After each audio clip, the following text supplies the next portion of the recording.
Herod, to whom Jesus had been sent by Pilate, was the ruler of Galilee, the northern part of the land, and of Perea, on the east of the river Jordan. Jesus had lived in Galilee nearly all his life, and had lately been through Perea preaching, so that Herod had been the ruler over Jesus for years. Herod was not really a king. His title was Tetrarch, which means the ruler of a fourth part of a kingdom.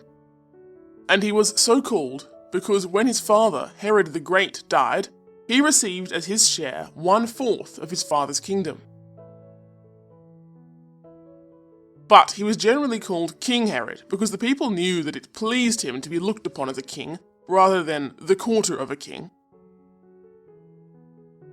This was the Herod who had caused John the Baptist to be killed on account of his promise to the young girl who danced at his feast. That shows what sort of a man Herod was. Weak of will, fond of pleasure, and caring very little whether his acts were right or wrong. Like thousands of other people, high and low, King Herod had come to Jerusalem to take part in the feast of the Passover, for Herod was a Jew and kept the Jewish feasts, while Pontius Pilate, the governor of Judea, was a Roman and worshipped the idols of Rome. Herod was highly pleased to have Jesus sent to him for trial, partly because Pilate and Herod, rulers of lands next to each other, had not been friendly, and this act, the sending of Jesus for trial, showed that Pilate wished to have Herod as his friend. Also, while Jesus was living in Capernaum and teaching all through Galilee, Herod had heard much about him. You remember that some time before this, when they told King Herod of the many wonderful works of Jesus, how he made the sick well, gave sight to the blind, and even raised the dead, Herod said, "This must be John the Baptist, whom I killed, come to life again." Although Herod did not live in Jerusalem, but in Galilee, he owned a fine house in that city called a palace, and in this palace he stayed while in Jerusalem. Into the great hall of this palace Jesus was brought by the soldiers of Pilate, and the high priest Caiaphas came with them, also many of the Jewish priests and rulers, to speak against Jesus. Herod was very glad to see Jesus, the prophet and wonder-worker of whom he had heard so much.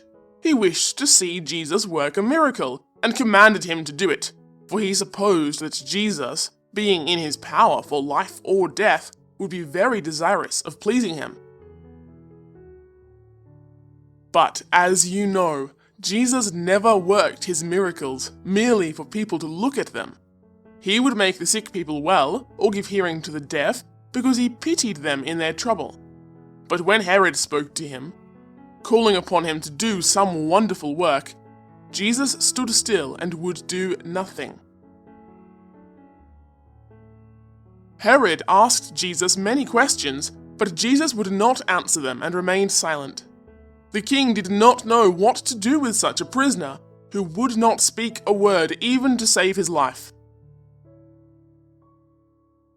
All this time, while Jesus was silent, the priests and the rulers stood around him, charging Jesus with wickedness of all sorts, disobedience to the laws of the land, and trying to make himself a king in Herod's own country. But Jesus answered nothing to all their charges against him. Herod thought to make sport of Jesus. As they said falsely that Jesus claimed to be King of the Jews, Herod sent for a splendid mantle, such as kings wore, and had it placed on Jesus. Then they bowed low before him and called him king, mocking him as one who pretended to royal power. But in the midst of the crowd of mockers stood Jesus, calm and still, paying no attention, and looking as though his thoughts were elsewhere. Herod knew very well that Jesus had done nothing worthy of death, that he was a good man and harmless. He would not do what the priests and rulers urged him over and over again to do, to command that Jesus should be put to death. So, after holding Jesus up to contempt for some time, he sent him back to Pilate, all dressed as Jesus was, in the royal robe.